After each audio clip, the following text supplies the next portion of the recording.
Good day, everyone. This is Jerry from Rhapsody Tours. In our last podcast, I told you a little bit about the history of Newfoundland and Labrador. In this podcast, I'll share with you some of the things you'll find when visiting this beautiful corner of North America. For me, one of the major highlights are the small towns scattered all around the coast. Actually, if you look at a map, you'll see the interior of the island of Newfoundland itself and Labrador are very sparsely populated. When visiting these communities, you'll find some weird and wonderful names. I'll give you some examples.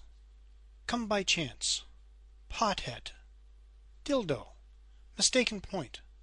The village of Blow Me Down was named by Captain Cook, who circumvented and charted Newfoundland and wintered on the west coast.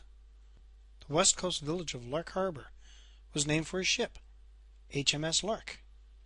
Some other favorite names include Cupid's, Conception Bay, Cowhead, Nick's Nose Cove, Witless Bay, Square Islands, Heart Desire, and Heart's Content. Speaking of Heart's Content, this was the location of the first ever transatlantic cable connecting North America to Ireland. On the west coast are the Codroy and Humber valleys. They are nestled in the Appalachian mountain range. Bet you didn't guess that. They are known for their year-round resorts and skiing.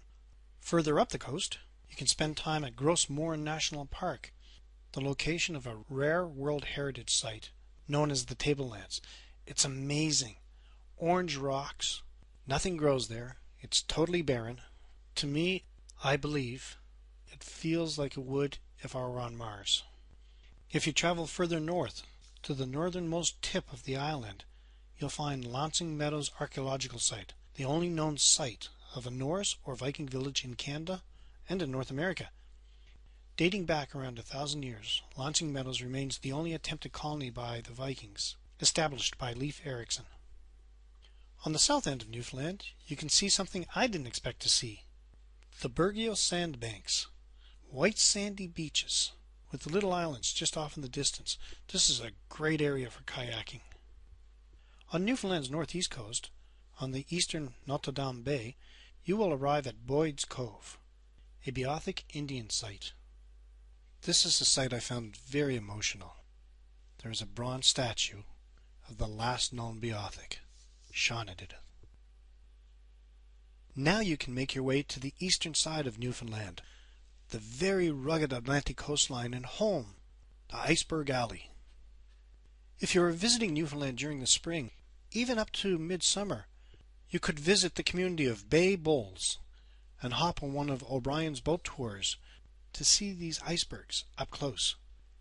You could also take your boat to the Witless Bay Ecological Reserve. The reserve is a series of 4 islands that teem with bird life during the seabird breeding season. The reserve contains more than 260,000 pairs of puffins, making it North America's largest Atlantic puffin colony. And whales. 17 species of sea mammals, including whales, dolphins, and porpoises, inhabit the waters off Newfoundland and Labrador. You will have the opportunity to watch these amazing creatures in their natural habitat.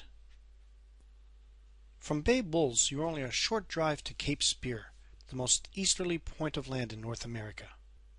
Then on to the Newfoundland and Labrador capital and largest city, St. John's. Here you'll marvel at its history dating back hundreds of years. You can head up to Signal Hill, en route stopping at the Johnson Geo Center. This is an incredible facility cut into the ancient rock of Signal Hill, and it takes you deep underground to experience the story of our planet Earth. As well as exploring our planet's incredible history, you can get the real story behind the sinking of Titanic. On Signal Hill itself, a historic site that celebrates the rich communication and military history, you are treated to a spectacular view of St. John's and the sea. Signal Hill was also the reception point for the first transatlantic wireless signal by Guglielmo Marconi in 1901. You can experience George Street, a 2-block long street that houses nothing but bars, pubs, and restaurants. This is where you can partake in the Newfoundland and Labrador tradition of being screeched in. For a truly authentic experience, you can visit Velma's Restaurant for a home-cooked Newfoundland meal, or Raymond's Restaurant, voted the #1 restaurant in Canada. Now, if hunting or fishing are more to your liking, You have a number of world-class facilities to choose from. In Labrador, there is the Eagle River Trout Lodge and the Igloo Lake Lodge, just to name two. On the island of Newfoundland itself, there is the Gander River Outfitters and Dune Lodge. And if France has been on your list of places to visit, you are only a short ferry ride away. All right, there are islands owned by France, St. Pierre and Miquelon. But still, it's France. If you are an outdoor enthusiast, a lover of nature, an artist, or just looking for an exceptional time, Newfoundland and Labrador is the place for you. For more information about Newfoundland and Labrador, or any part of Canada, visit us at www.rhapsodytours.net, that's RHAPSODY tours.net, or on Facebook at the Discover Canada page, or Twitter at Rhapsody Tours. Well, that's it for today. In our next podcast, we're going to take a look at Nova Scotia. Until then, have a wonderful day. The Traveling Kilt podcasts are a division of RhapsodyTours.net.